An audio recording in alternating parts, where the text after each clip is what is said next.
The Emperor's children, or as I like to call them, the Emperor's teenagers, were once the pride of the Imperium, full of reverence, nobility, and high-fashion industrial style.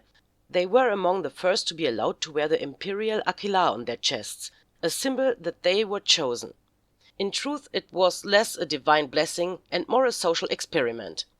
Let's see what happens if we overpraise an entire legion of emotionally unstable teenagers. Elegant, refined, and tragically addicted to drama, the Emperor's children were originally the Third Legion, recruited from the noble courts of Terra, where parents proudly declared, "My son will work for the Imperium," or at least wear something shiny. On their homeworld Chemos, it was considered shameful to wear armor that wasn't freshly polished. Collectively, they suffered from the 31st millennium version of teenage insecurity, an unending hunger for validation. Every victory wasn't celebrated in the strategium, but in group therapy. "We did great, right? Yes, Fulgrim, we did great."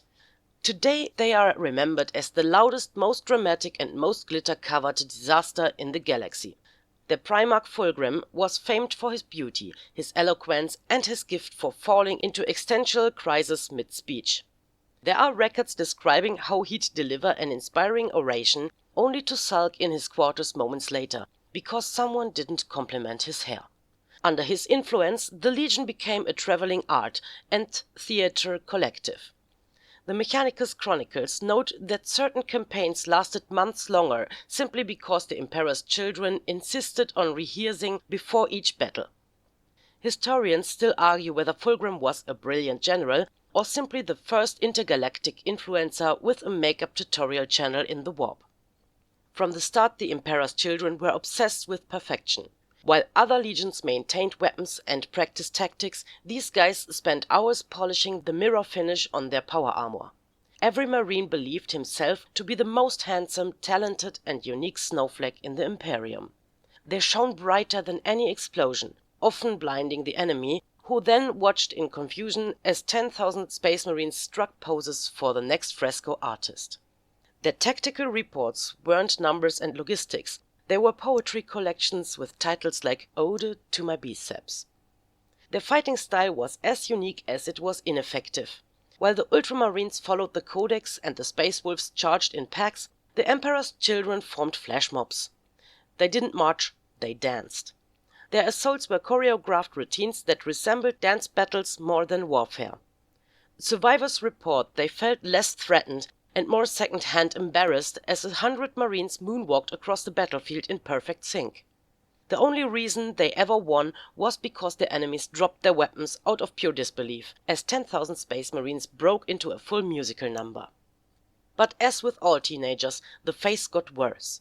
Their armor was no longer just polished, it was airbrushed in neon colors, hot pink, deep purple, and patterns only a High Elder could comprehend. Entire companies refused to deploy until their new paint jobs were dry. Internal disputes weren't about tactics, they were about who was the prettiest. Spoiler, they all thought it was them. Perfection comes at a price.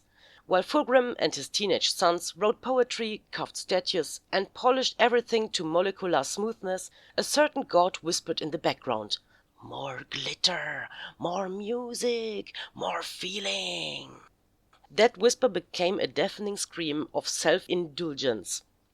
On Lairan, Fulgrim encountered the cults of Slanesh because, of course, he thought, "I'll bring them culture and art, they'll bring me validation." What he got instead was corruption, seduction, and the fall from grace. The moment the Emperor's children realized no one was going to like their perfect posts on Instagram, they turned to chaos. They refined their bodies, scars became fashion, surgical mods became art, and Xenos genes were the latest cosmetic upgrade. Anything to get one step closer to perfection. Fulgrim once said, "Every weapon is an instrument." Unfortunately, new recruits misheard it as every instrument is a weapon. Early battles were lost because too many of them charged in with triangles and flutes. Their arsenal became legendary for all the wrong reasons. Where the Ultramarines polished bolters and the Wolves swung axes, the Emperor's children tuned guitars. The Sonic Blaster wasn't so much a gun as an oversized Bluetooth speaker with anger issues. Noise Marines hauled guitars, keytars and full drum kits into combat, turning battles into chaotic open-air concerts. One coordinated chord drop from 500 Noise Marines could level a city and the eardrums of their own allies. The defining moment came during the Horus Heresy. Fulgrim, always chasing the next trend, discovered Slanesh, the god of excess, the K-pop idol of the warp. From that day on, every battle became a rave. Instead of war cries, there were synth solos. Instead of banners, disco balls. Instead of formations, conga lines. Some historians claim the Siege of Terra could have been won if the Emperor's children hadn't wasted 20 minutes doing a spontaneous conga line through Imperial defenses. And thus, a legion of pride and beauty became one of vanity and chaos. They went from wearing the Aquilar proudly to chasing it like influencers chasing engagement. Fulgrim lost himself in his reflection, and his sons learned the hardest truth: beauty and pain always come hand in hand. The Noise Marines became the ultimate symbol of their downfall. Originally meant to boost morale, they quickly became the loudest, most unbearable band in the galaxy. Their concerts lasted days, their soundchecks lasted weeks. Enemies didn't surrender from fear, they surrendered from exhaustion. Listening to Noise Marine live recordings was officially classified as torture in several systems. Even demons reportedly fled back to the warp after Sergeant Decibel repeated the same guitar riff for the 17th time. After Horus' defeat, the Legion shattered completely. Today, the Emperor's children exist only in scattered war bands. Some fight for glory, others tour the warp as traveling circus artists, a few proudly call themselves the loudest boyband of the 41st millennium. The legacy is not an empire. It's an unholy mix of perfume, sweat, distorted guitar riffs, and unanswered diams to the Emperor. Why don't you love us for who we are? They remain a tragic example of what happens when you give a legion too much confidence, too much eyeliner, too many instruments, and not nearly enough supervision. Still, they've inspired teenage rebellions across the stars. On countless worlds, angsty youths worship posters of Fulgrim. Not because he's a Primarch, but because he looks misunderstood.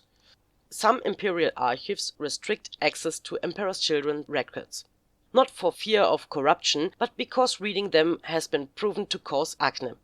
They are the loudest, most dramatic and most pubescent faction of chaos, and they will not rest until the entire galaxy has heard their new single. Hidden within the Codex Chaoticus are quotes that sum up their entire philosophy. If you don't practice for at least 12 hours a day, you are not a real warrior. Codex Glamorius, page 69. Perfection is just an excuse to stare at yourself longer. Fulgrim, probably before every battle. No solo is too long if you are the guitarist. Noise Marines, Tour Journal M31.